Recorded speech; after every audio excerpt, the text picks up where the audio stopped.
thank you for coming. So yeah, so today we have this panel about like TEs in production and how do we use this to provide like AI, private AI inference. So I'm Pierre, I work with NearAI. Jerry works for Intel and Marvin for FAR. So I guess we can all do like a very quick intros. Marvin, you want to start? Yeah, thanks for having me. Hi guys, this is Marvin from Fala Network. We've been building for confidential compute for a while ago. We started 7 years ago, and now they call it confidential AI. So glad to be here. Thank you. This is Jerry Yu from Intel. We build a attestation service called Intel Trust Authority, which provided the independent attestation for the confidential computing environment. So think of it as a proof that for example, your AI system security claims are real. Yeah. Thanks. Yeah, so I'm Pierre. I work with NearAI, where we've been doing like a lot of private AI inference and a bunch of other stuff. But yeah, that's a very quick TLDR. So my first question would be for you, Jerry. Confidential computing is pretty recent, but it's becoming more and more like trendy and important the more like AI is growing. And so I just wanted you to explain us how it works, what it is, and like the chain of trust, what we call chain of trust. Yeah, sure. So as we probably know, the confidential computing is basically a set of technologies to ensure the data, in use, right?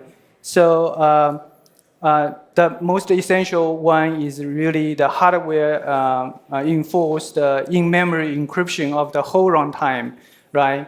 Then the host OS, the hypervisor cannot see the data, actually, right? But the encryption alone is not enough.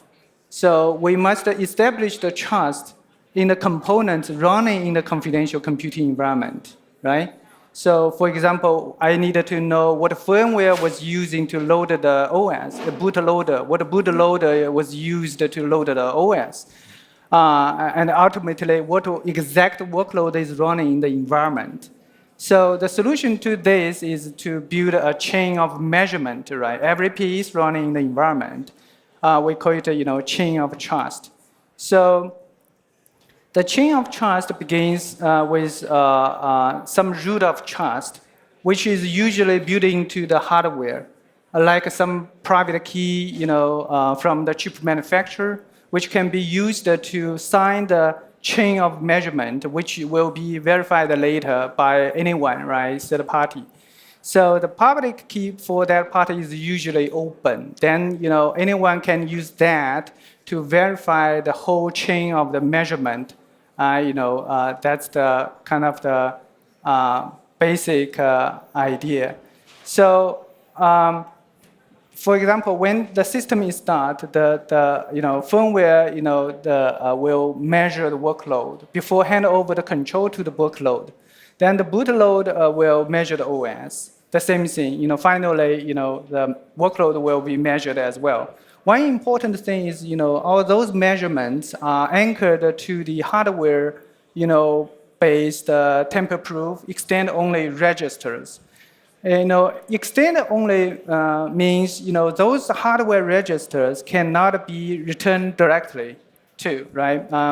So it has to be, cryptographically extended based on its current value and the new measurement. So with that, you can say, this creates a kind of a irreversible, chain of measurements. So later, we can verify. So you can see that, kind of a chain of the trust is the foundation to build the verifiable computing environment. Yeah. Yeah.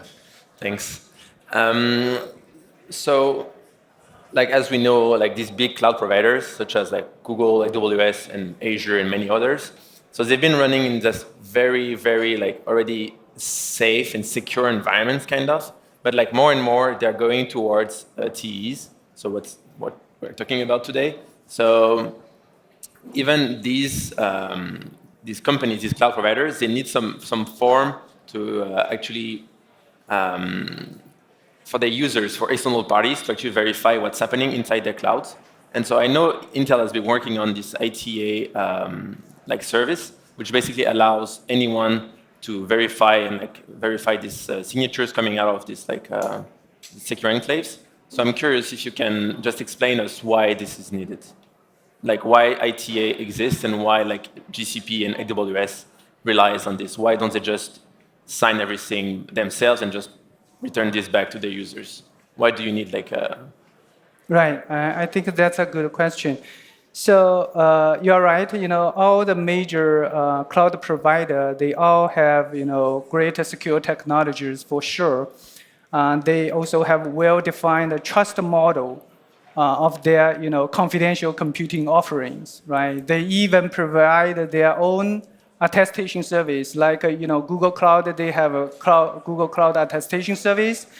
Microsoft Azure has their own Azure attestation service. But I think there is a fundamental challenge for their customers, especially the regulated industry like healthcare, finance, government. Their compliance framework requires the separation of duties principles, which mandate the infrastructure provider and the verification provider have to be independent, right? So think of it like financial auditing, right? The companies don't do the auditing themselves, right? Because the regulation and the shareholders will require them, this has to be done by neutral third party. So it's the same thing for confidential computing. Attestation service here plays kind of independent auditor role for the confidential computing environment. So actually, the major CSP like Microsoft, Google, they all recognize this is a strong requirement from their customers. So Intel, we have a very close co-engineering collaboration with them. Since the very beginning, we started, this kind of confidential computing, this kind of thing. So today, if you look at their confidential computing service offering release announcement, you will see, both Google, Microsoft, they will highlight and feature, Intel Trust Authority as the independent attestation service for their customer who are seeking the operator independent attestation. I think this is exactly a good example to show that the industry is moving to a mature, verifiable confidential computing, which all the enterprises with security governance requirement can actually adopt. Actually, not just the regulated industry. I think any enterprise or business which has the security governance requirement would benefit from this separation of duties principle, because the independent attestation, neutral third-party attestation will give you a stronger security posture. I think that's the reason why we, Microsoft, Google, they would like to actually collaborate with us to integrate Intel Trust Authority, kind of third-party attestation service into their service infrastructure. I see. Yeah. Nice. Thanks. So Marvin, coming to you. So as Joe explained, so we have this whole like chain of trust and how TE are kind of working. So there is this myth that like TEs are very hard to work with and quite unsafe. So the first, what everybody heard about is like Intel SGX. It was very hard to work with, and there was some security failures. And I'm curious how now at Fala you make it easier for any developers around the world and their users to actually leverage these TEs and how to verify all the workloads and everything. Great question. Thank you. Actually, like 7 years ago, when we just started a company, the original idea is pretty simple. Like we see there's a lot of like criticals happen in a computer world. For example, like in crypto space, when people using, for example, Binance to trade, they always wondering, is Binance trying to steal my money or steal my idea, and in other space too. Like people just don't trust the service provider. Naturally, that's also a reason why Jerry just bring up like Google Cloud, AWS, OpenAI. They're also using TEE to provide some kind of guarantee for the trust. So that's the very original of Fala's idea. And when we dive deeper, we realize back then there's only SGX, actually a very have solid security foundation and achievable accessibility for the hardwares. And then we realized, okay, SGX is good, but it's not that developer friendly. Like you have to, if you are building an application, there's so many things you need to concern about, and the learning curve is very kind of hard in the first maybe a couple of months. You have to learn too many stuff, and so the initial idea for Fala 7 years ago is that we want to provide this kind of computer trust technology with very user-friendly journey, especially for developers and basically all of the application builders. And that's where we start. And we spend maybe 2 or 3 years in SGX world trying to use, open source projects like Grameen, this and that to make it a very friendly. There's one product we shipped before called Fat Contract. Something like smart contract, but some also like serverless functions that you can easily run serverless function into the server, and you don't need to consider about like how do I maintain the container, DevOps works. You can just write program, write JavaScript, deploy it, and the program can automatically run it for you. But that feature, like that product, didn't make a hit. Eventually, we realize, okay, there's some missing part of the PMF between what we can ship from the foundation of trust computer to what developers need right now. So during the last 3 years, we make some changes. First of all, we try to be focused on container-led programs. As long as developer can Dockerize their program, we can help them to make one-click deployment in a trusted computer very easily in TEE. And secondly, we kind of be very handy with our clients, learn their business, learn what's their KPI, and how they want to suit up their architecture to make sure whatever solution we ship to them, they can easily achieve the value they are expecting from confidential compute or confidential AI. And also we make running AI models in GPUs super easy with encrypted memory and cryptographic proofs. So that's how our journey, to help making the confidential compute and confidential AI achievable, accessible for everyone. Yeah. Thanks. I'm quite curious. So you started on Intel SGX, and so you mentioned like there were some limitations with SGX, and I'm curious, how did Fala knew something like TDX would happen at some point? Because like it was... Yeah. Because TDX is a great progress happened in confidential compute world in the last 2 or 3 years. First of all, because you need to understand the history of how security hardware evolved. Probably Jerry is the history here. He knows everything about each milestone. But based on what I learned about, in the very beginning, SGX is mostly built for local computer application. Something like maybe I don't know, just a program running in local computer, not just a natively or naturally born for cloud native use cases. So it makes it very hard if you want to build something based on SGX but serve for cloud-based ideas.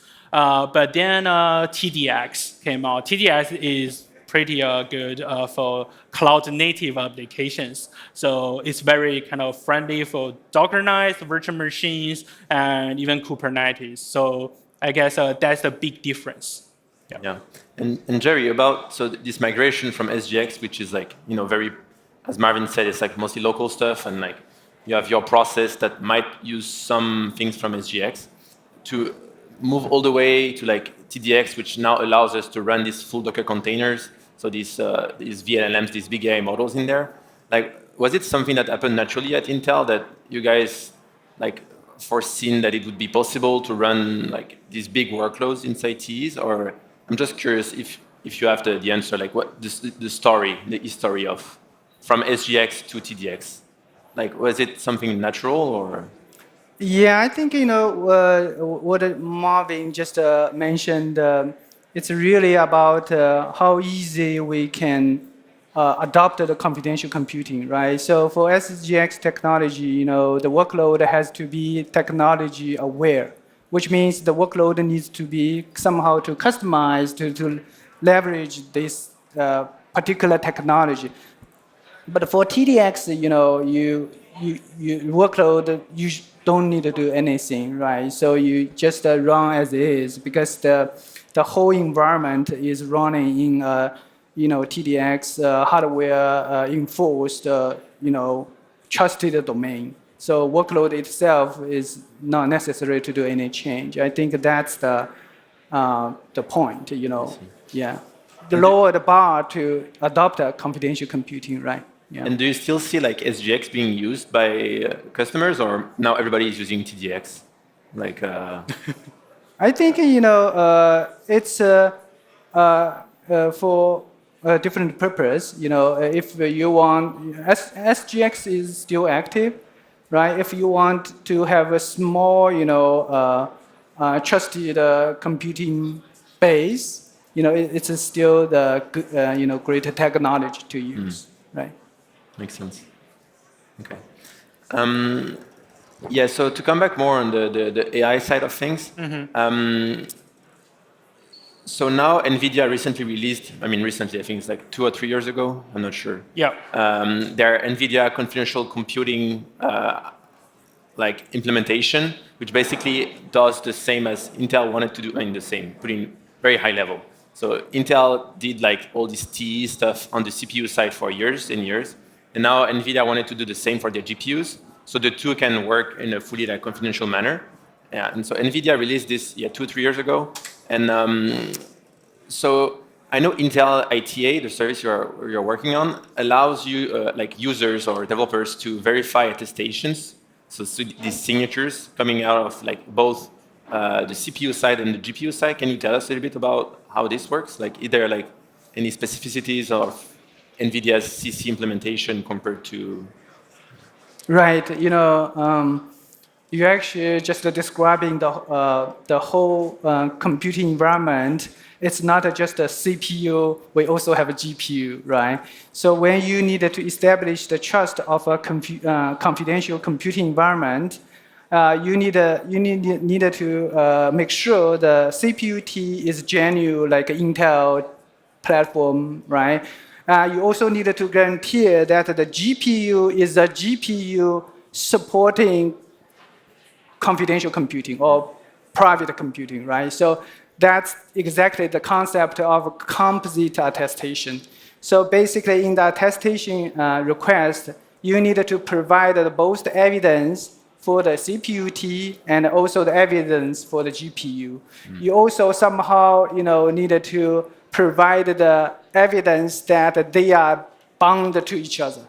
It's not something separate, right? So that's the composite attestation. Intel Trust Authority definitely supported the composite attestation, which means in the single attestation request, it includes both CPU and GPU evidence. We can verify both and release the attestation result.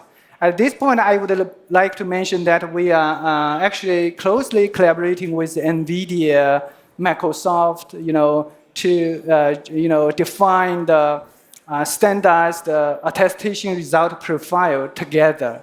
So which means the claim profile are unified, which can be accepted by different confidential computing service. So that's what we are doing. Nice. And so historically, NVIDIA's confidential compute started happening on the Hopper architecture, which was, it was already quite performant, like GPU cards. But now the new version that's coming out is called like the Blackwell architecture. It's like at least twice as better per GPU cards compared to the Hopper architecture. And also there is this big promise on the TE side of things. So let me go back. So there is these limitations right now with Hoppers when you use NVIDIA CC, is that you cannot do like any kind of model training across different hosts because the confidential computing only works on one specific host. You cannot do like a cluster of hosts, of nodes. And there is big promise from NVIDIA with Blackwells that would allow people to do like cross nodes AI training. Yeah. And I just wanted, Marvin, if you can tell us a little bit about this. Like, is it something that you guys are looking at, or? Yeah. Thanks for asking. TLDR is the most frequent questions we received from our clients, basically two groups. One is, what's the trade-off for using TEE on AI, right? Like, can you run, what size of model can you host? The answer is all of the size model. As long as you can name it, we can run it. There's the confidential compute performance trade-off is only within 5% in a hardware perspective. But like most of the business we are running with right now is for confidential AI inference instead of confidential AI training. We know that Anthropic is doing a lot of works in training, but to enable training, you need to match massive amount of GPU clusters within the same security assumption. And for doing that, you need to do multiple nodes management or Kubernetes for the GPU clusters. And of course, the latest Blackwell architecture, like maybe B200, B300, support that. We haven't practiced a lot by ourselves, but we know that it's doable by other companies. And since our mission for the team is to democratize, the technology holding by Apple or Anthropic to every developer in the world. So this is our next step to bring Kubernetes-based, GPU cluster management with a better security, with better privacy to everyone.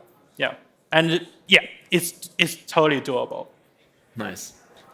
Yeah, putting Kubernetes in TEs is tough. Yeah, We are yeah. trying to do it.